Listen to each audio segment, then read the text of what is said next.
Mom, starting tomorrow, these are your new responsibilities in this house. Renata's words echoed in my head as I read the paper she had just handed me. It was not a suggestion. It was not a request. It was an order.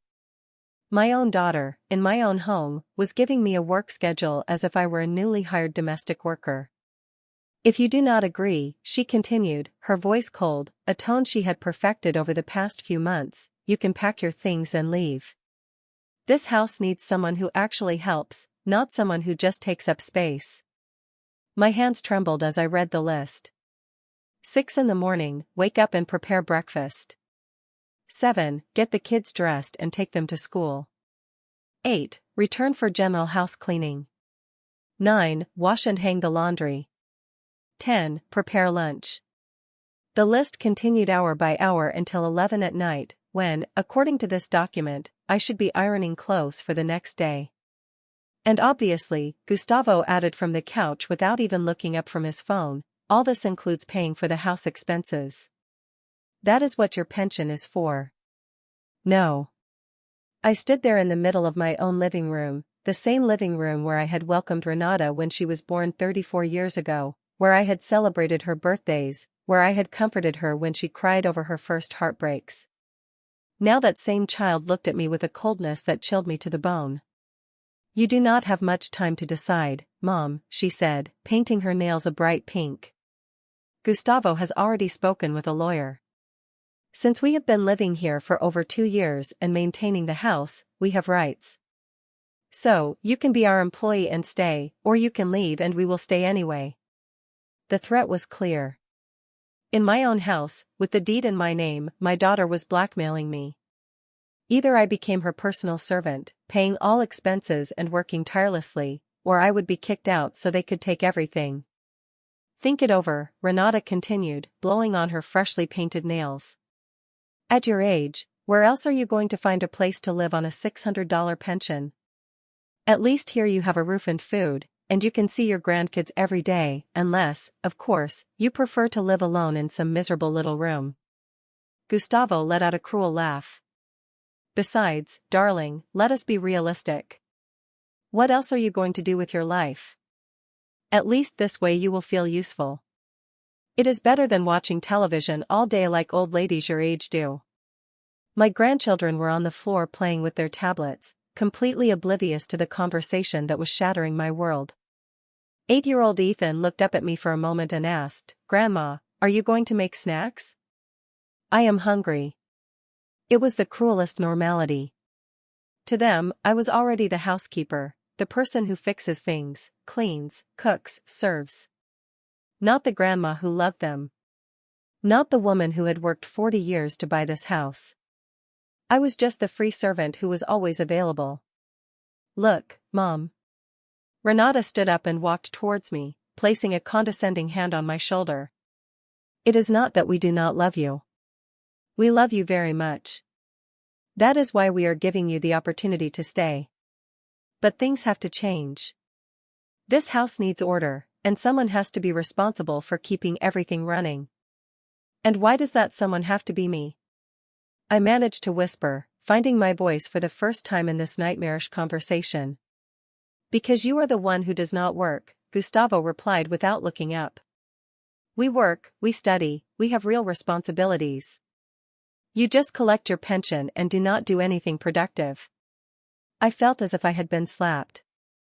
40 years working as a secretary in a government office. 40 years getting up at 5 in the morning, taking 2 buses to get to work, saving every penny to buy this house.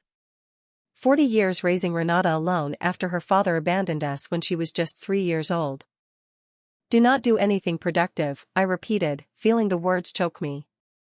All these years maintaining this house, paying the bills, buying your food, taking care of your children while you go out, washing your clothes, cleaning up your messes. That is not work, Mom. Renata interrupted me with that condescending smile I had learned to hate. That is what anyone living in a house does. The difference is that now it is going to be organized with fixed schedules so everything runs smoother. I looked around my living room. The furniture I had bought with so much sacrifice was ruined.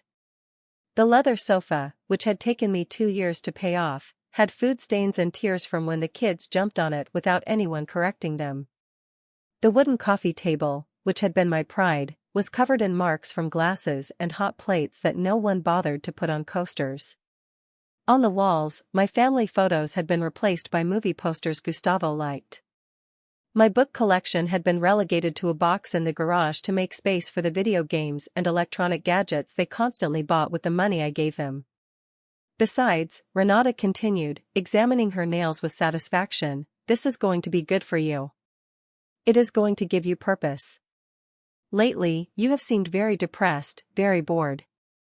Having clear responsibilities will help you feel better about yourself. The manipulation was so evident, it physically hurt.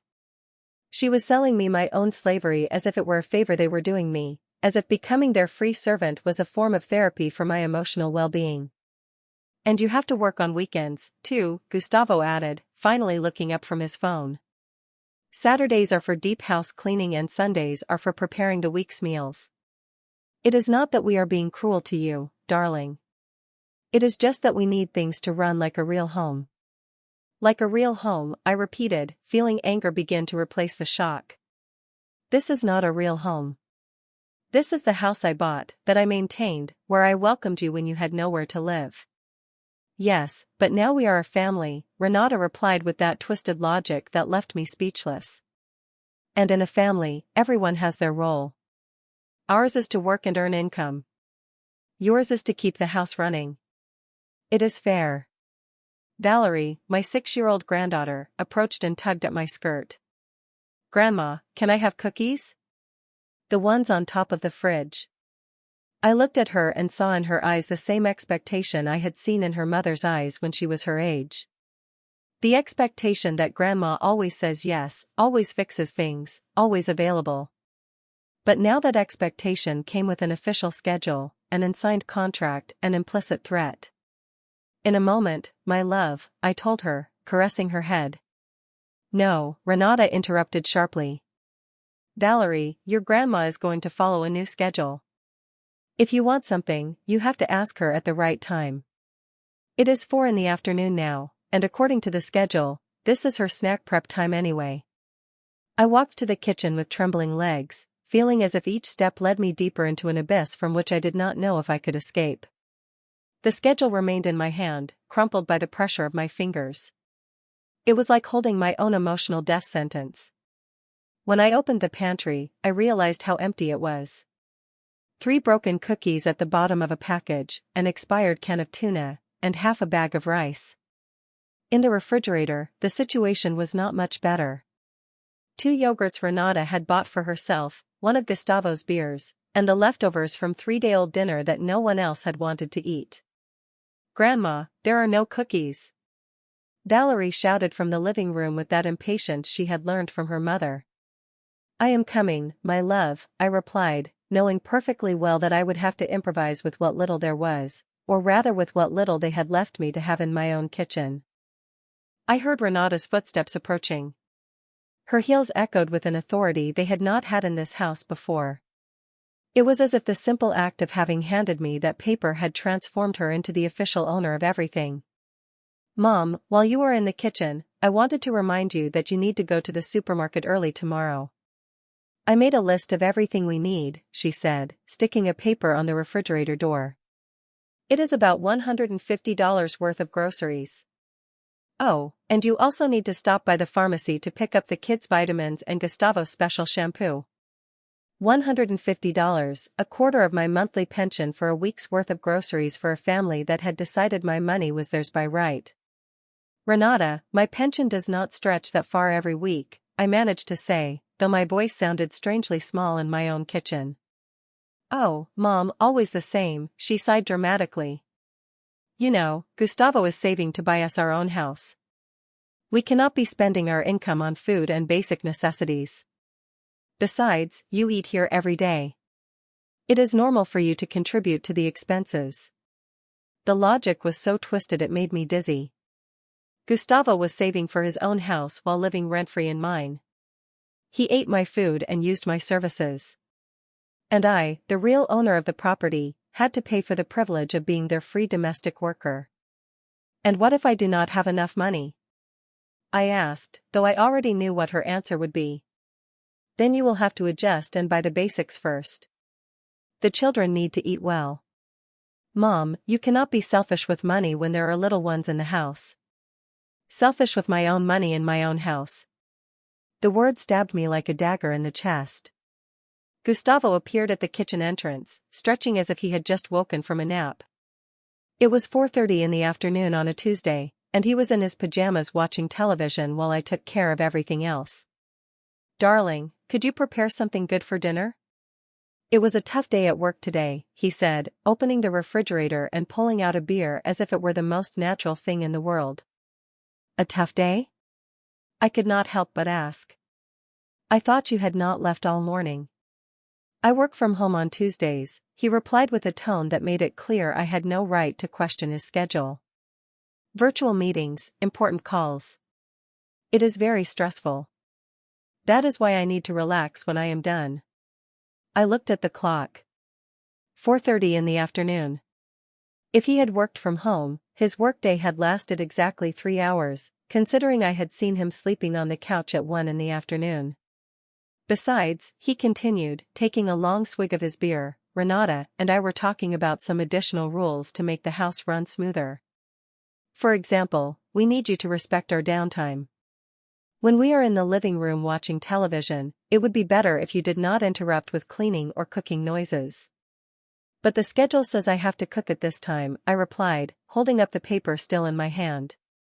Yes, but without making noise, or you can cook earlier when we are not resting. It is a matter of better organization. The contradiction was absurd. I had to cook at fixed times, but without disturbing their rest periods, which apparently covered most of the day. I had to follow strict rules that changed at their convenience. Renata returned to the kitchen with a smile that did not reach her eyes. It was that smile she had perfected since adolescence, the one she used when she wanted something or when she was about to say something particularly hurtful, disguised as concern. Mom, I also wanted to talk to you about your room, she said, leaning against the counter as if she owned the place. Gustavo and I think it would be better if you moved to the small room in the back. We need the master bedroom because it is bigger and we have more things. The master bedroom. My master bedroom. The room where I had slept for 30 years. Where I had cried after my husband's death. Where I had dreamed of watching my grandchildren grow up in a loving environment. Now they wanted to relegate me to the tiny service room, literally. That room is very small, Renata, I said, feeling my voice crack. There is barely enough room for a twin bed. It is perfect for you, Mom. You do not need much space anyway. And that way, we can have a bigger closet for our clothes and the kids' stuff. It is more practical for everyone. More practical for everyone. That was the mantra that justified every humiliation, every loss of dignity, every step towards my conversion into a shadow in my own life. Besides, Gustavo added, the small room is closer to the kitchen. It will be easier for you to get up early to prepare breakfast without disturbing anyone. Of course, my new location in the house had been calculated to maximize my usefulness as a domestic worker, close to the kitchen to serve better, far from the main living areas, so as not to bother the true inhabitants of the house. And when do I have to move? I asked, though I already knew I had no real choice. This weekend would be perfect, Renata replied cheerfully, as if we were planning a vacation. Gustavo can help you move the heavy things. Well, the few things you need to take. Most of the furniture in the master bedroom we are going to use ourselves. The furniture I had bought, the solid wood dresser, which had been my first purchase when I got my first job. The vanity with a mirror where I had gotten ready for my wedding. The marital bed where I had conceived Renata. All of that would now be theirs because it was more practical. Ethan ran into the kitchen with his tablet in his hands and an urgent expression. Grandma, my battery died and I need the charger. Where is it? In my room, darling. Go get it, I said automatically. No, Renata intervened firmly. Ethan, you cannot go into your grandma's room without permission. She will bring you the charger when she finishes preparing snack. The humiliation was complete. Now, not even my grandson could freely enter my room. But Renata and Gustavo could decide when and how I should move, what furniture I could keep, and which room I was allowed to live in. And one more thing, Mom, Renata continued, as if it were an endless list of new restrictions. Sundays are our family day. Gustavo and I want to spend quality time with the kids, so it would be better if you plan to go out on those days. You can go to the park, visit a friend, whatever you want. We just need space to be a family. Sundays, my family day, too. The day I had reserved for years to do special activities with my grandchildren, to cook together, to watch movies, cuddled on the couch. Now it was the day I became an intruder in my own home. And where am I supposed to go every Sunday? I asked, feeling tears well up in my eyes. I do not know, Mom. You surely have friends. You can go for a walk, go to church. There are many things a person your age can do. The important thing is that you have your own activities, that you do not depend so much on us for entertainment. That night, I could not sleep. I lay in bed staring at the ceiling that would soon no longer be mine, thinking about how I had reached this point. At what moment had I stopped being the mother and become the servant? When had I lost the right to have an opinion in my own home? I remembered when Renata arrived with Gustavo and the children. 2 years ago, they had lost their apartment because Gustavo had lost his previous job. They arrived with tears in their eyes, hugging me and promising it would only be for a few months while they recovered financially. You are our salvation, Mom, Renata had told me that first night. I do not know what we would do without you. You are the best mother in the world. The first few weeks had been almost pleasant. It was wonderful to have the house full of life again, to hear the children's laughter running through the hallways that had been silent since my husband died. Renata helped me with the cooking. Gustavo helped with some minor repairs, and the little ones filled my heart with their spontaneous hugs. But gradually, so slowly that I did not realize it until it was too late, things began to change. First, it was Renata asking me to watch the children while she went job hunting. Then it was Gustavo expecting me to prepare dinner because he was too tired from his job interviews. Afterward, it became natural for me to pay for groceries because, after all, we all eat here. Every favor I did became an expectation. Every gesture of love transformed into an obligation. Every time I said no problem to a request, I was signing my own emotional servitude. At 3 in the morning, I heard noises in the kitchen. I quietly got up and walked down the hallway, finding Gustavo serving himself cereal directly from the box, leaving crumbs all over the countertop that I had cleaned before going to bed. Gustavo, is everything okay? I whispered so as not to wake the children. He looked at me startled, as if he had been caught doing something wrong. Yes, I was just hungry. It is nothing. But tomorrow there will be cereal in the bowl for the children, I said, seeing that the box was almost empty. Oh, darling, do not be dramatic. It is just cereal. You can buy more tomorrow, he replied, leaving the empty box on the countertop and heading back to his room. My room. I stood there in the dark, cleaning up the crumbs he had left, realizing that this was my life now, cleaning up their messes in silence at 3 in the morning while he slept in my bed without the slightest concern for the consequences of his actions. On Friday morning, as I prepared breakfast according to my new official schedule, Renata came downstairs with an energy I had not seen in months. She was wearing a red dress I did not recognize and shoes that cost more than my week's worth of groceries. Mom, I need you to watch the kids all weekend, she announced as she poured coffee into my favorite mug, the one with little painted flowers that my husband had given me on our 5th anniversary. Gustavo and I are going on a couples retreat at the downtown hotel. We need to reconnect after all this stress. A couples retreat, I repeated, unable to hide my surprise. And with what money? Oh, Mom, always thinking about money, she replied with that artificial laugh she had perfected. Gustavo got a bonus at work. We deserve a break after everything we have been through. A bonus. Gustavo, who worked 3 hours a day from home, had received a bonus. But somehow that money was not enough to buy cereal or contribute to household expenses. It was only enough for luxury hotels and romantic retreats. And the kids will be okay with me all weekend? I asked, though I already knew my opinion did not matter. Of course they will. You are their grandma. It is natural for you to take care of them. Besides, according to your new schedule, weekends are designated for activities with them, she said, checking her phone as she spoke. It was true. In my servitude schedule, weekends were marked as intensive child care and deep house cleaning time. Apparently, my rest did not exist in their concept of family organization. Renata, we need to talk, I said, feeling something break inside me. This cannot go on. She looked up from her phone with an expression of genuine surprise, as if she could not understand why I was protesting against my obviously reasonable fate. Talk about what, Mom? Your negative attitude lately? Because yes, I have noticed you are very grumpy. Maybe you should see a doctor at your age. It is normal to have hormonal changes that affect your mood. I am not sick, Renata. I am tired of being treated like an employee in my own home, I said, surprising myself with my own clarity. Employee? She repeated, putting on an offended expression that would have won an award. Mom, how can you say that? You are family.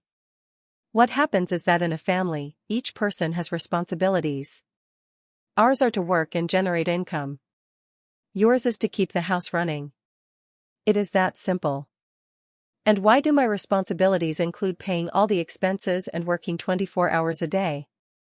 I asked, feeling my voice tremble but grow stronger. Mom, no one asked you to work 24 hours. The schedule we gave you is very reasonable. You have free time between activities. You can rest, watch television, do whatever you want in your free time. I looked at the schedule taped to the refrigerator.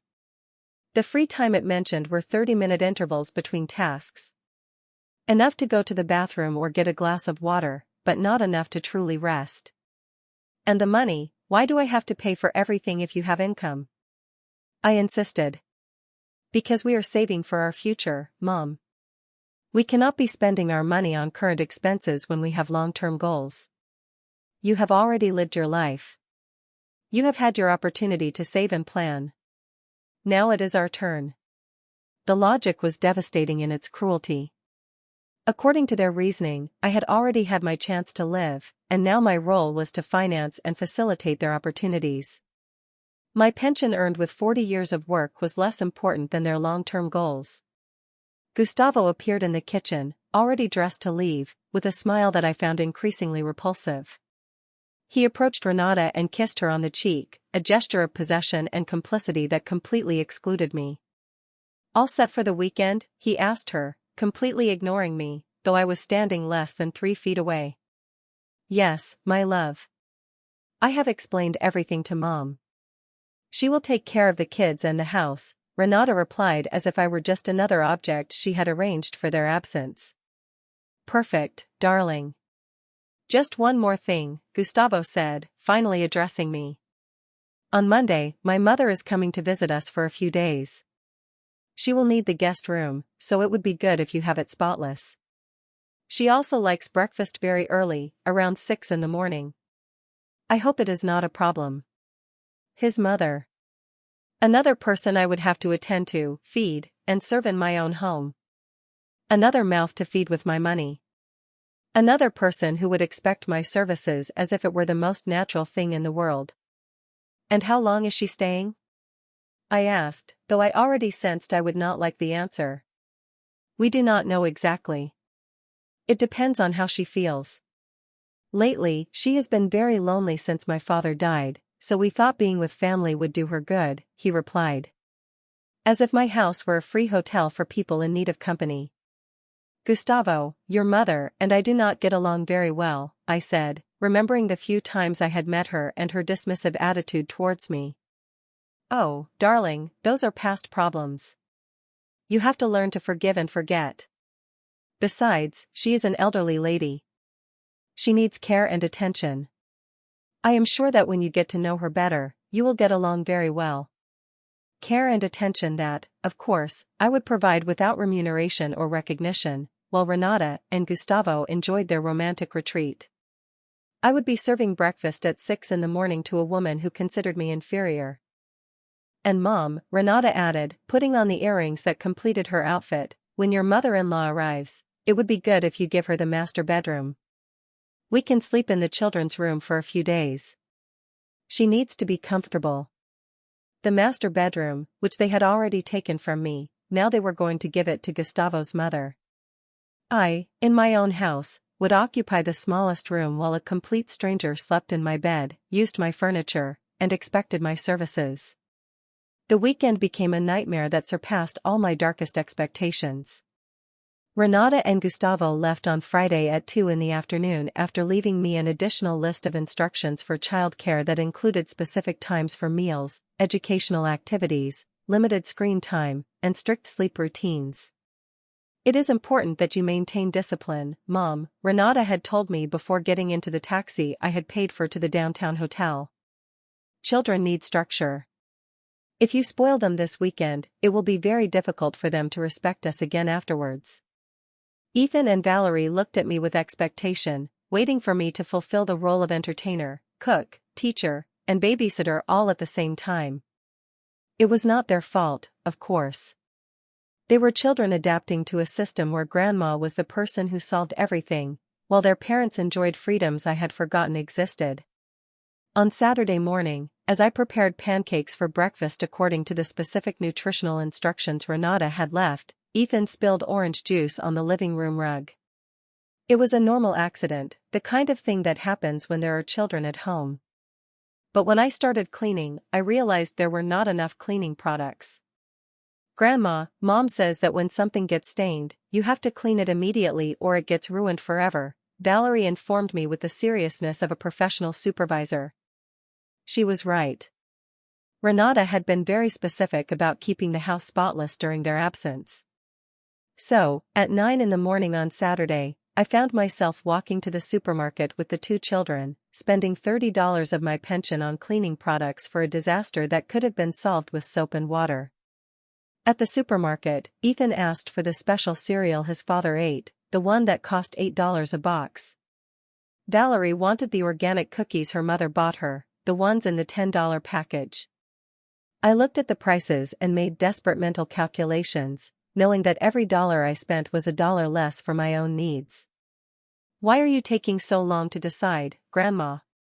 Ethan asked impatiently while I compared prices of laundry detergent. I am just seeing which one is better, my love, I lied, not wanting to explain to an 8-year-old that his grandma had to choose between buying food for him or medicine for herself.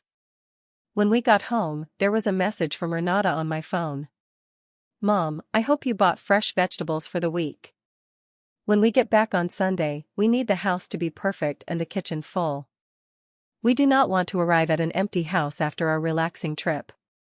Fresh vegetables, another $50 I had not budgeted for, another 2 hours walking with the children because the taxi money would have to be used for food, another afternoon of my weekend dedicated to serving the needs of people who were enjoying a luxury hotel with the money they had saved thanks to my free services. On Sunday afternoon, as I cleaned the house from top to bottom for Renata and Gustavo's triumphant arrival, I received a call that would change everything. It was Lucy, my neighbor of 15 years, the only person who truly knew my situation, although I had never openly spoken about it. Darling, are you okay? You have seemed very strange lately, she said with that warm voice that reminded me what it was like to have a conversation without timers or to-do lists. Yes, I am fine, I lied automatically as I folded Gustavo's clothes that I had washed and ironed over the weekend. No, you are not okay. I see you leaving very early every morning as if you are rushing somewhere. And I see you coming home with supermarket bags almost every day. What is going on in your house? She insisted with that gentle persistence that characterized true friends. For a moment, I was tempted to hang up. It was easier to keep pretending that everything was normal, that it was natural for a 66-year-old woman to live like a housekeeper in her own home. But something in Lucy's voice broke me. Lucy, can you come over for a moment? I need to talk to someone, I said, surprising myself with my own honesty. I am on my way, she replied without asking questions. When Lucy arrived, the children were watching television in the living room, completely absorbed in their shows. We sat in the kitchen, surrounded by the perfect order I had created for their parents' arrival. And for the first time in months, I told someone the truth about my life. I showed her the schedule. I explained about the money. I told her about the threat of being kicked out of my own house if I did not agree to be their free employee. I told her about the small room, about the family exclusion Sundays, about Gustavo's mother, who would come to be served by me in my own bed. Lucy listened in silence with an expression that went from surprise to horror, and finally to the purest indignation I had seen in a long time. "Darling, this is abuse," she said finally with a clarity that hit me like a slap of reality. "This is not normal. This is not what a family who loves you does. But they say it is fair that in a family everyone has their role." I began to repeat the words I had heard so many times. "No," she interrupted with a firmness that surprised me. "In a functional family, roles are discussed and mutually agreed upon. No one imposes an unpaid work schedule on anyone. No one threatens to kick anyone out of their own home. That is not love, darling. That is exploitation." The word hung in the air between us. Exploitation. It was not family dysfunction. It was not a generational misunderstanding. It was not my inability to adapt to modern times. It was pure and simple exploitation. But what can I do? I asked, feeling the tears finally find their way after months of being held back. They are right about one thing. At my age, with my pension, where else am I going to go? Who else is going to want me? "Darling, look at me," Lucy said, taking my hands in hers. "You are 66 years old, not 96. You own your own home, have a stable pension, and as far as I know, you have all your mental faculties perfectly clear. You do not need anyone to support you. They are the ones who need you." It was such a simple and revolutionary perspective that it left me speechless. For so long, I had assumed that I was the lucky one to have a place to live, that I had forgotten that the place was mine. I had assumed that I was the beneficiary of their generosity when in reality they were the beneficiaries of mine. "Besides," Lucy continued, "do you really think this is going to get better over time? Do you think one day they are going to wake up and decide to treat you with respect? Darling, this is going to get worse. Every limit you allow them to cross will become the new minimum standard for how they treat you." She was right. The schedule had not appeared overnight. It had been the result of 2 years of gradual erosion of my dignity, of small concessions that had become expectations, of favors that had transformed into obligations. "What would you do in my place?" I asked her, though I already knew the real question was whether I would have the courage to do what I knew was right. "I would kick them out of my house tomorrow," she replied without hesitation. "And if you do not have the courage to do that yet, at least start setting boundaries, charging for your services, demanding respect in your own home, reminding them who really owns all of this." We heard the sound of a car arriving. Renata and Gustavo had returned from their romantic retreat, tanned and relaxed, ready to resume the routine where I was their personal employee, and they were my benevolent bosses. "Darling," Lucy told me before she left, "if you need to talk, if you need help, if you need someone to remind you that you deserve to be treated with dignity, call me day or night. And think about this. If a domestic worker worked the hours you work and paid for the privilege of working, how long do you think they would last in that job?" The question haunted me as Renata and Gustavo entered the house, critically checking if I had met all their expectations during their absence. It haunted me as they complained that there was no milk in the refrigerator and that I had not bought enough new towels for Gustavo's mother's visit. That night, lying in my bed, which would soon no longer be mine, I began to ask myself for the first time in a long time, what would happen if I simply said no? Monday morning arrived like a perfect storm of humiliations. At 5:30 in the morning, the doorbell woke me with its shrill sound. It was Marissa, Gustavo's mother, standing at my door with 2 enormous suitcases and the expression of someone expecting to be received like a queen. Finally, she said without even greeting me, pushing her suitcases inside the house. The taxi took forever. I hope Gustavo explained my special breakfast needs to you. I have a very delicate stomach and cannot eat just anything. It was 5:45 in the morning. I had not even had time to brush my teeth or comb my hair, but there I was, receiving instructions about the special gastronomic needs of a woman who had invited herself to my house indefinitely. "Good morning, Marissa," I managed to say, though my voice sounded hoarse from interrupted sleep. "Gustavo told me you were coming." "But yes, it is good that everything is settled," she interrupted me, looking around my house with a critical eye. "Although I see that this place needs some adjustments." "Where is my room?" "I am very tired from the trip." "My room." The master bedroom that had already been taken from me and that would now be hers during her indefinite stay.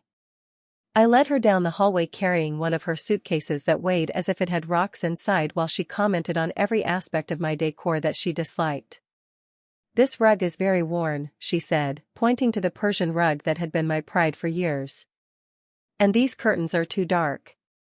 At my age, I need a lot of natural light. You will have to change them tomorrow." Change the curtains with my money, of course, to make my own room more comfortable for an uninvited guest who had no departure date. When we reached the master bedroom, Marissa inspected everything like a general reviewing troops. She opened and closed drawers. She evaluated the mattress by sitting on it with different levels of force and finally declared, "This will do. Although, I need you to wash all the sheets with hypoallergenic detergent. I cannot sleep in beds that are not spotless." Hypoallergenic detergent. Another unplanned purchase. Another expense that would come out of my already stretched pension. At 6 sharp, as Gustavo had promised, Marissa appeared in the kitchen expecting her special breakfast.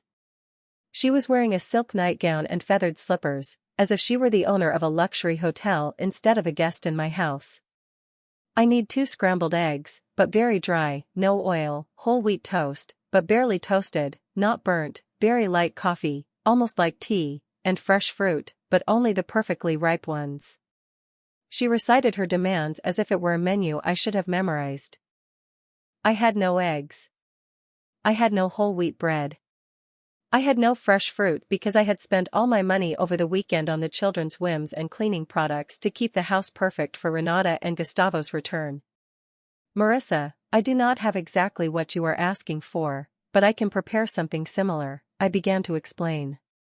"What do you mean you do not have any?" She interrupted me with an indignation that filled the entire kitchen. "Gustavo did not tell you what I needed. This is unacceptable. A house without the basic ingredients for a decent breakfast." At that moment, Gustavo appeared in the kitchen, already dressed for work, with that annoyed expression he wore when something interfered with his perfectly organized routine. "What is going on here? Why so much noise so early?" he asked, although it was his mother who had been shouting. "Your housekeeper does not have food in the house," Marissa replied, pointing at me as if I were a defective object. "How am I going to have breakfast without the basic ingredients?" Housekeeper. She had not even bothered to pretend that I was anything more than that. To her, I was simply the service staff of her son's house, hired to attend to her needs without question. "Darling, did you not go to the supermarket this weekend?" Gustavo asked me with that reproachful voice he had perfected to make me feel like a punished child. "Yes, I did. But I spent the money on what Renata asked for the children." And I began to explain. "Oh, please." He interrupted me. "You always have excuses. My mother needs to have a proper breakfast. Go to the supermarket now and buy what is needed, and next time plan better. Go to the supermarket at 7 in the morning. Spend more money. I did not have to please a woman who treated me like trash in my own house." All this while Gustavo prepared to go to his 3-hour-a-day job, and Renata continued to sleep peacefully in the children's room. "And with what money?" I asked, feeling something harden inside me. "I already spent everything I had this weekend." "With your pension money, obviously," Gustavo replied as if it were the stupidest question in the world. "That is what you have income for, right? To keep the house running. My pension is already committed for this month, I said with a firmness that surprised me. I do not have any more money available for unplanned expenses. The silence that followed was so dense it could be cut with a knife. Gustavo looked at me as if I had blasphemed, and Marissa had the expression of someone who had just witnessed the most incomprehensible rebellion in history. Are you telling me you cannot buy food for my mother? Gustavo asked, raising his voice with an indignation that would have been comical if it had not been so cruel.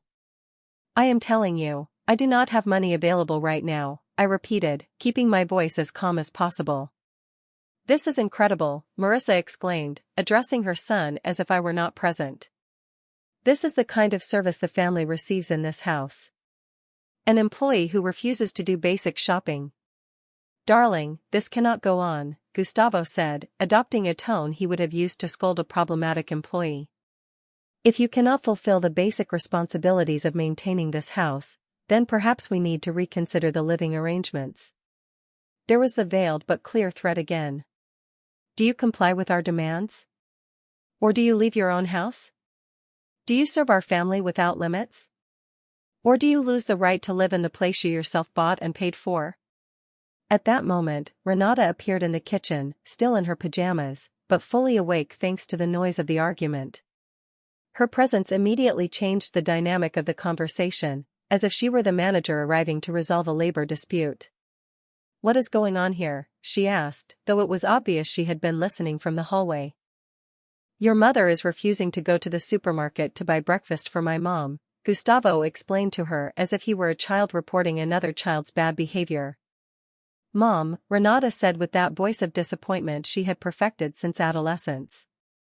Is it true that you do not want to buy food for Grandma Marissa? The manipulation was perfect. They had transformed my resistance to spending money I did not have into a cruel refusal to feed a needy elderly woman. They had turned my attempt to set basic financial boundaries into an inexcusable act of selfishness. It is not that I do not want to, I explained, feeling myself defending against accusations I should not have to refute. It is that I have already spent all my money for this month, and I do not have any budget left for additional purchases. Oh, Mom, always exaggerating about money. Renata sighed dramatically. How much can breakfast cost? $10, $15. Do not tell me you do not have $15 to feed your family. $15 that would become $30 tomorrow, $45 the day after tomorrow. A constant drain on my pension to keep comfortable a woman who openly despised me. Besides, Gustavo added, my mother will not be here forever.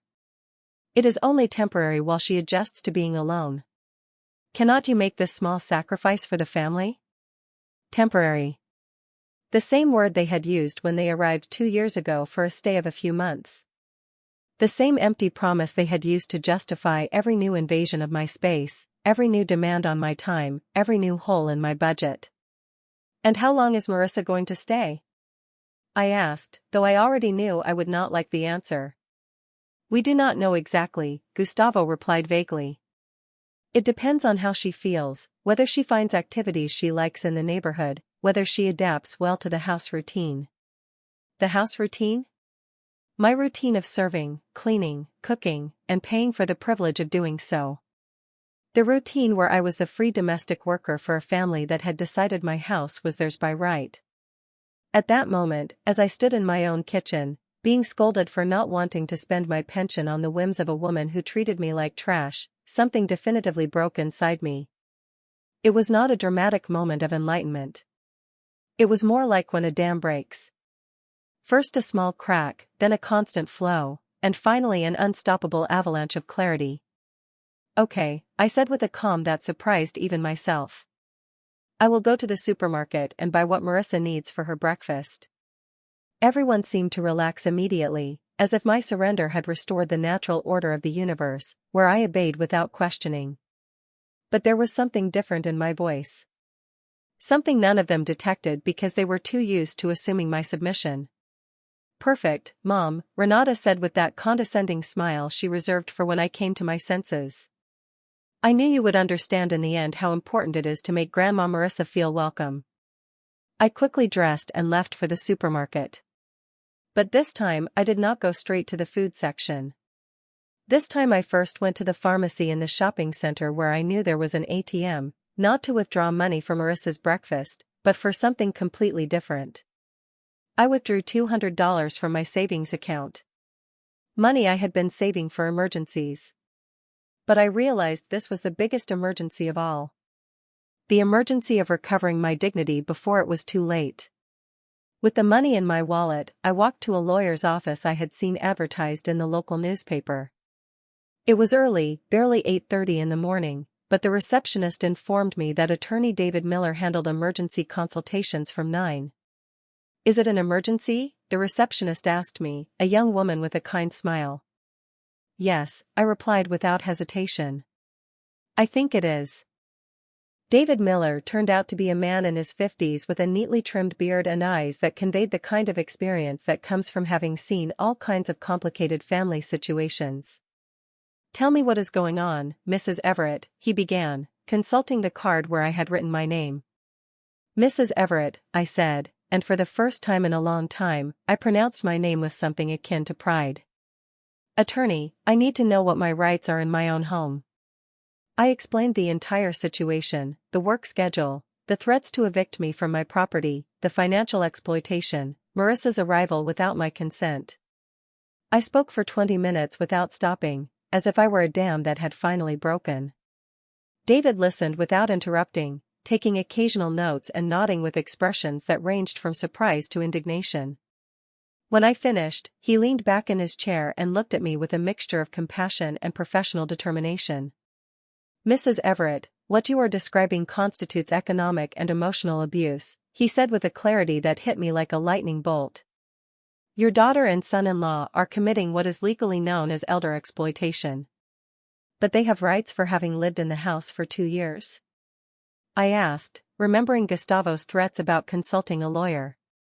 "In some cases, after a certain period, occupants can claim tenancy rights," he explained. "But those rights never include the right to exploit the owner or to impose unpaid work conditions on them, and they definitely do not include the right to bring additional guests without the owner's consent." I felt as if a huge weight had been lifted from my shoulders. For the first time in months, someone was confirming that my perception of reality was correct, that I was not being dramatic or ungrateful. "What can I do?" I asked, though for the first time in a long time, the question came with hope instead of desperation. "Several things," he replied, consulting his notes. "First, you can notify them in writing that you are terminating any informal housing agreement you had. Second, you can establish clear limits on the use of your property and your financial resources. Third, you can request that unauthorized guests vacate the property immediately." "And what if they refuse?" I asked, thinking about my family's reactions when they received those notifications. "Then we have several legal options, including eviction orders and reports of elder abuse. But my experience tells me that when families realize that the elderly person is legally advised and knows their rights, they usually reconsider their behavior very quickly." David explained that he could draft a legal letter that same day, setting new terms for anyone who wanted to continue living in my house. Terms that included paying market-rate rent, contributing equally to household expenses, and absolute respect for my authority as the owner. "How much does this type of consultation cost?" I asked, fearing it would be more money than I could afford.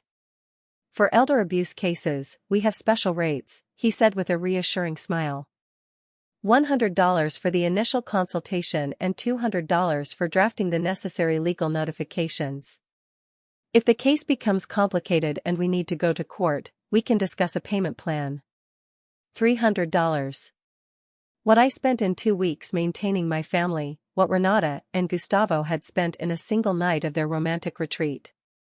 For the first time in a long time, it seemed like money very well spent. "Attorney Miller, I want you to draft those letters today," I said, taking the money from my wallet with hands that no longer trembled. "Excellent decision, Mrs. Everett. These letters will be ready this afternoon. Do you want me to deliver them personally to your family or do you prefer to do it yourself?" "Myself," I replied without hesitation. I think it is time I had an honest conversation with my family. When I left the lawyer's office, I felt like a completely different person. It was not that I had suddenly regained all my confidence, but for the first time in months, I had a plan. I had professional support. I had legal rights that no one could take away with threats or emotional manipulation. But before returning home, I had one more stop to make. I went to the bank and spoke with the manager about changing the access codes to my accounts and setting strict limits on who could make transactions on my behalf. Have you had problems with unauthorized access to your accounts? The manager asked me, an efficient woman who seemed to immediately understand the situation. Let us just say I want to make sure only I can handle my money from now on, I replied. Very sensible, she told me while processing the changes. Do you also want to review who has authorization to use your credit cards? Excellent question. Renata had been using my credit card for months for emergencies that were never reimbursed. It was time for those emergencies to become other people's responsibility. I want to cancel all additional authorizations, I said firmly. Only I will have access to my accounts and cards. When I finally returned home, it was almost 11 in the morning. 4 hours had passed since I had supposedly left to buy Marissa's breakfast, and I was returning empty-handed, but with something much more valuable, an action plan and the legal support needed to execute it. Gustavo had already gone to work, but Renata and Marissa were in the living room, clearly annoyed by my delay.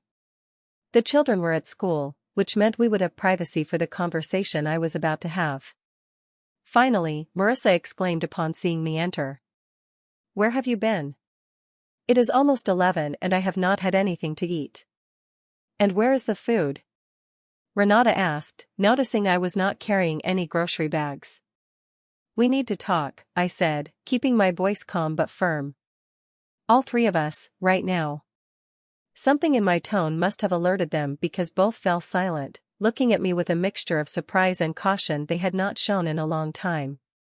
Sit down, I said, pointing to the sofa. This conversation is going to change a lot of things in this house. I had been at a lawyer's office, I began, watching their expressions go from irritation to alarm in a matter of seconds. And I have learned some very interesting things about my rights as the owner of this house. The silence that followed was deafening. Renata looked at me with that expression she wore when she was a child and was caught doing something she knew was wrong. Marissa, for her part, seemed genuinely confused, as if she could not understand why a housekeeper would be consulting lawyers. Mom, what are you doing? Renata asked with a voice that tried to sound concerned but could not hide the panic. Why did you go to see a lawyer without telling us anything? Because I wanted to understand exactly what my legal situation is in my own home, I replied, keeping my voice serene. And it turns out it is very different from what you have led me to believe. I took out the documents David had prepared in record time, 3 letters with official letterhead addressed respectively to Renata, Gustavo, and Marissa. The weight of the paper in my hands felt like the weight of my own dignity being restored. These are legal notifications, I continued, placing the documents on the coffee table. You can read them now or you can wait for me to formally deliver them to you this afternoon, but the content is the same. Renata immediately stood up and took her letter, reading it with a speed that revealed her desperation to understand how serious the situation was. Marissa took hers with trembling hands while I watched her expression of superiority gradually transform into shock. This is ridiculous, Renata exclaimed after barely reading the first page. You cannot kick us out of the house. We are your family. I am not kicking you out, I replied with a calm that surprised me. I am offering you the opportunity to stay under new conditions, fair and legal conditions. Renata's letter clearly stated the new rules. If she wanted to continue living in my house, she would have to pay $800 a month in rent, contribute half of all household expenses, and respect my authority as the owner and my right to privacy in my own room. $800, she shouted, waving the paper as if it were a cruel joke. Mom, you know we do not have that kind of money. Then maybe it is time you looked for a real job, I replied, using the same condescending tone she had perfected for speaking to me.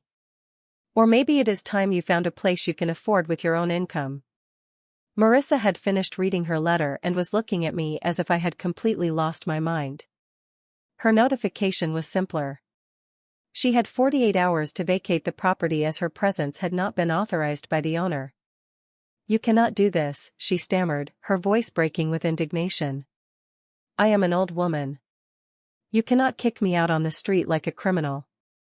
"I am not kicking you out on the street," I replied firmly. "I am asking you to return to your own home or to find accommodation in a place where you are a welcome guest, not an imposed burden." "Gustavo will not allow this," she threatened, getting up from the sofa with more energy than she had shown since her arrival. "He will defend his mother." "Gustavo can defend his mother in your house," I said, pointing towards the door. "This is my house, and my rules are respected here." Renata had remained silent, reading and rereading the letter as if she expected the words to magically change. When she finally looked up, there were tears in her eyes, but not the kind of genuine sadness. They were the calculated tears she had used since childhood to manipulate situations in her favor. "Mom, how can you do this to us?" she whimpered with a voice that tried to sound devastated. "We love you. We just wanted us to be a united family, and this is how you pay us back. You threaten us with lawyers." "A united family does not work with work schedules for one of its members," I replied, standing firm against her performance. "A united family does not threaten its members with kicking them out of their own home if they do not agree to be free domestic workers." "We never threatened to kick you out," she protested, though both of us knew that was exactly what they had done. "Renata, I have the list you gave me," I said, taking the crumpled schedule from my purse. "At the end, it clearly says that if I do not agree with these conditions, you understand that I prefer to find another place to live." "What do you call that?" She was speechless for a moment, clearly looking for some way to reinterpret her own written words. Finally, she opted to change strategy. "Okay, maybe we were too strict with the schedule," she admitted, adopting a conciliatory tone. "We can change that. We can be more flexible. You do not need to bring lawyers to solve family problems." "The problem is not just the schedule, Renata," I said, feeling stronger with each word. "The problem is that you have turned me into your unpaid housekeeper. The problem is that you spend my pension as if it were yours. The problem is that you invite people into my house without my permission and expect me to attend to them." Marissa, who had been listening to our discussion with increasing agitation, finally exploded. "This is crazy. Gustavo told me he lived with a loving family. He did not tell me he would live with a crazy old woman who thinks her house is a hotel." "Precisely," I replied, looking directly into her eyes. "This is not a hotel. It is my house. And in my house, guests are invited, not imposed." "But I am Gustavo's mother," she shouted, as if that gave her automatic rights over my property. "And I am the owner of this house," I retorted with a firmness I did not know I possessed. "Your family relationship with Gustavo does not give you rights over my home." Renata had been silently calculating, probably doing math on how much it would actually cost them to live independently. When she spoke again, her voice had a desperate tone I had never heard from her. "Mom, let us be realistic," she said, trying to sound rational. "We cannot pay $800 in rent plus household expenses. You know that. And you cannot live alone at your age either. We need each other." "I have lived alone before," I replied. "I lived alone for 10 years after your father died, before you arrived. And I lived very well, thank you very much." "But now you are older," she insisted, playing the age card as a last resort. "What are you going to do if you get sick? What are you going to do if you need help?"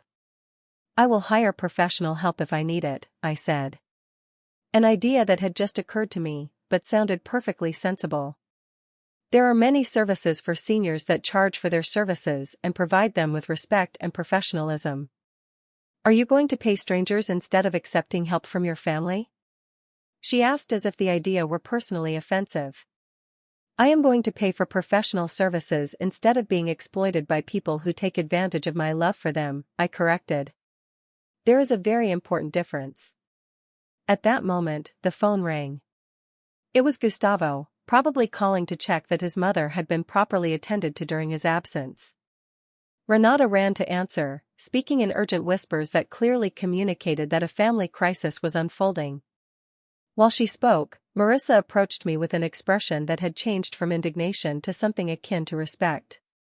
It was the first time she had looked at me as if I were a real person instead of a talking piece of furniture. "Darling," she said with a considerably softer voice.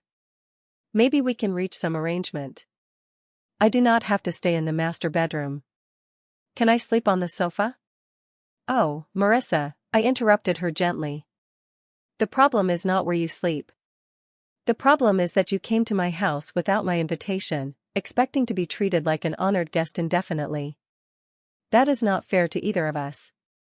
Gustavo arrived home 20 minutes after Renata's call with an expression I had never seen before. It was not his usual condescending arrogance. It was something much more dangerous. It was the face of a man who realized that his parasitic world was about to collapse. "Darling, we need to talk," he said with a controlled voice that did not fool me at all. "Renata told me about these ridiculous letters you brought from some charlatan lawyer."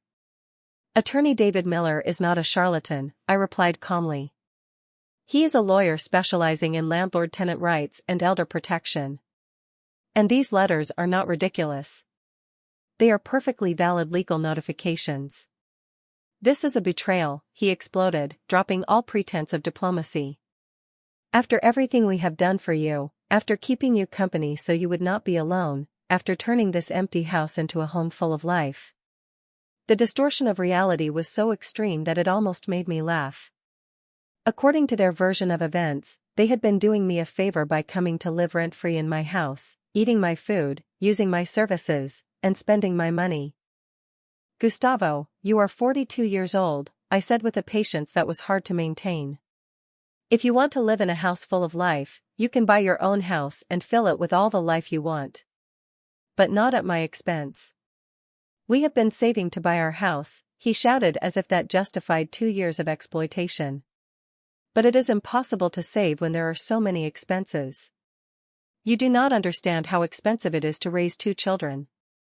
"You are right," I admitted, surprising him with my agreement. "I do not understand how expensive it is to raise 2 children because when I raised Renata, I paid all her expenses with my own money. I did not look for an older person to support me." Marissa, who had been observing the discussion from the sofa, decided to intervene with her version of maternal support. "Darling, I understand you are confused, but Gustavo is a good father and a good son. He does not deserve to be treated this way by a woman your age who is clearly losing her mind." "Losing my mind?" I repeated, feeling fury ignite in my chest. "For defending my rights in my own home? For threatening your family with lawyers instead of solving problems like civilized adults," Marissa replied with that moral superiority she had perfected over the years. "Civilized adults do not impose work schedules on family members," I countered. "Civilized adults do not threaten to evict the owner of their own house." Gustavo had been pacing back and forth in the living room, clearly calculating his options. When he stopped, he had that expression he wore when he was about to play his strongest card. "Okay, darling," he said with a smile that did not reach his eyes. "If you want to play with lawyers, we can play with lawyers because it turns out we have also been consulting about our rights." "What rights?" I asked, though I already suspected where he was going. "The rights of tenants who have lived on a property for more than 2 years, he replied triumphantly. "The rights of parents who have been raising their children in a stable home. The rights of a family that has been maintaining a property that was deteriorating from lack of care." It was exactly the threat David had warned me they would try to use. The difference was that now I was prepared to face it. "Gustavo," I said with a calm that clearly unnerved him. "I suggest you show those legal consultations to your real lawyer, because mine assured me that no court in the country would grant tenant rights to people who have not paid rent and who have been financially exploiting the owner." Gustavo's expression changed immediately. It was obvious that his legal consultations had been internet searches or conversations with friends, not real professional advice. "Besides," I continued, pulling out my own ace in the hole, "my lawyer informed me that what you have been doing is called elder exploitation and that it is a federal crime." So, if you want to involve more lawyers in this situation, go ahead. But I warn you that the legal consequences for you will be much more serious than for me. The silence that followed was absolute. Even the children who had arrived from school during our discussion and were listening from the hallway remained completely still. You are threatening to sue us? Renata asked with a small voice she had not used since she was a teenager. I am not threatening you with anything, I replied. I am explaining the legal consequences of your actions, the same consequences my lawyer explained to me this morning. Ethan appeared at the living room entrance with his school backpack still on his shoulders and a confused expression. Why is everyone yelling and why is Grandma crying? Indeed, Marissa had started crying, but they were not tears of sadness. They were tears of rage and humiliation from someone who realized she had completely lost control of a situation she thought she had mastered. It is okay, my love, I told Ethan, approaching to hug him. The adults are having an important conversation about how we are going to live in this house. Are we leaving the house? Valerie asked, who had appeared behind her brother with wide eyes. My granddaughter's innocent question broke my heart. But it also reminded me why I was doing all this. These children deserve to grow up in an environment where family relationships were based on love and mutual respect, not exploitation and manipulation. That depends on your parents, I replied honestly. If they decide they want to stay here, respecting the house rules and contributing fairly, they can stay. If not, they will have to find another place to live. What rules? Ethan asked with that direct curiosity children have. Rules like all adults living here have to work and contribute to expenses, I explained. Rules like no one can force other family members to work without rest. Rules like we all deserve to be treated with respect. Gustavo looked at me with an expression that would have been intimidating a week ago, but now seemed simply pathetic. Darling, are you confusing the children with these adult dramas? The children were already confused, I countered. They were confused seeing their grandma being treated like a housekeeper. They were confused hearing their parents talk about kicking their grandma out of her own house. Now at least they are hearing that there is another way to live as a family. Renata approached her children and hugged them in a gesture that would have been tender if it had not been clearly calculated to generate pity. Children, go to your room and do your homework. The adults need to finish talking. When the children left, the atmosphere in the living room became even more tense. It was as if we were all waiting for someone to make the next move in a chess game where the rules had completely changed. Okay, Gustavo finally said, adopting a negotiating tone. Let us say you are serious about all this. Let us say you really want us to pay rent and contribute to expenses. How much time do you give us to get organized? The letters specify 30 days, I replied, consulting the documents. 30 days to decide if you accept the new conditions and start complying with them, or 30 days to find another place to live. And my mother? He asked, pointing to Marissa, who was still sobbing on the sofa. Your mother has 48 hours, I said firmly. She has no housing agreement with me, authorized or unauthorized. Her presence here was an imposition, not an invitation. You cannot kick an old woman out with only 2 days' notice, Gustavo protested. I can and I will, I replied, surprising myself with my own determination. Your mother has her own home. If she does not want to live alone, she can find an appropriate place for people her age, or she can stay with relatives who have actually invited her. 3 months later, I woke up in my own bed in my own room at 7 in the morning because I wanted to, not because a schedule demanded it. The silence of the house did not bother me. In fact, it was the most beautiful sound I had heard in years. The sound of peace. Marissa had left on the second day, exactly as the legal notice had specified. She left amidst dramatic tears and threats of never speaking to me again, as if that were a loss and not a blessing. Gustavo had to borrow money from his siblings to pay for a hotel while she decided what to do with her life. In the end, she chose to move into a senior living apartment where, I later heard, she constantly complained that the staff was not as efficient as I had been. Renata and Gustavo had tried all sorts of tactics during those first 30 days. First came total denial. They insisted that everything was a misunderstanding, that they could resolve things as a family without lawyers involved. When that did not work, they tried emotional guilt. They constantly reminded me that I was missing the opportunity to see my grandchildren grow up, as if seeing them grow up required me to be their unpaid 24-hour babysitter. Then came anger. Gustavo yelled for 2 hours one night, calling me selfish, cruel, a bad mother, and an even worse grandma. Renata cried, begged me, hugged me, and even brought the children to ask me to change my mind. But for the first time in years, I stood firm. David had prepared me for each of these tactics, and I had calm, legal answers for all their overflowing emotions. The children are going to suffer because of you, Renata had told me during one of her last attempts at manipulation. The children are going to learn that healthy family relationships are based on mutual respect, not exploitation, I had replied using the exact words David had suggested. The final phase had been the most revealing. During the last week before they left, both Renata and Gustavo had started treating me with an exaggerated courtesy that was almost more insulting than their previous abuses. Suddenly, I was Mrs. Everett and please and thank you very much for everything. It was as if they had suddenly remembered that good manners existed, but only when they needed them for something. Mom, we hope you understand that we always loved you, Renata had told me the morning they left. It is just that sometimes families have misunderstandings. Misunderstandings. 2 years of systematic exploitation reduced to a simple misunderstanding.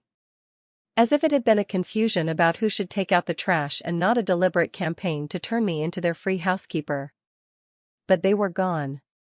They moved into a 2-bedroom apartment on the other side of town, a place that cost exactly $800 a month in rent plus expenses. Apparently, when it came to paying an unfamiliar landlord, they did have the money. Only when it came to paying me, their family, was their money not enough. The first few days after their departure had been strange. The house felt enormously empty after 2 years of being filled with constant noise, urgent demands, and the perpetual stress of serving other people. But gradually, that feeling of emptiness had transformed into something completely different. Freedom. I could have breakfast when I wanted. I could watch the television shows I liked. I could decide what to cook based on my own cravings, not on the nutritional demands of 4 different people. I could spend my pension on my own needs and even treat myself to small luxuries I had forgotten existed. The first time I bought fresh flowers for my dining room table, I started crying right there in the supermarket.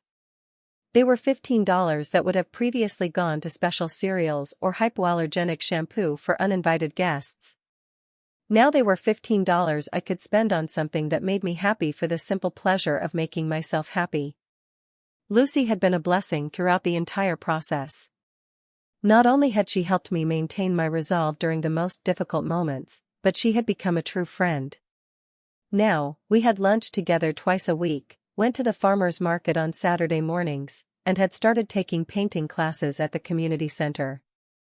"Do you not miss the noise of the children?" she had asked me one afternoon while we painted watercolor landscapes.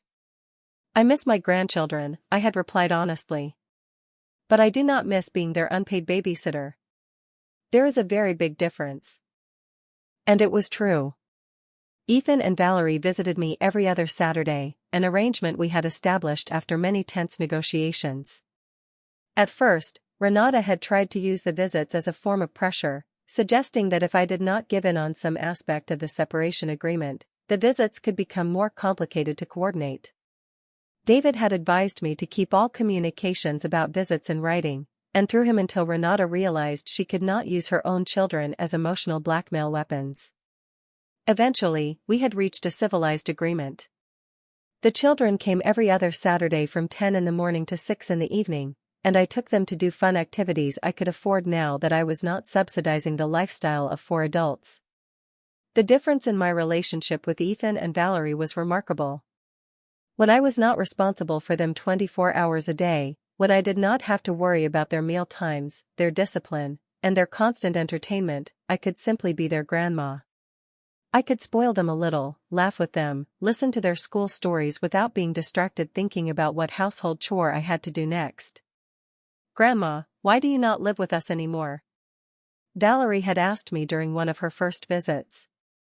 Because adults need their own spaces to be happy, I had explained. Your mom and dad need their own home where they can make their own decisions, and I need my own home where I can make mine. But you still love us, she had insisted with that genuine concern that broke my heart. I love you more than anything in the world, I had assured her, hugging her tightly.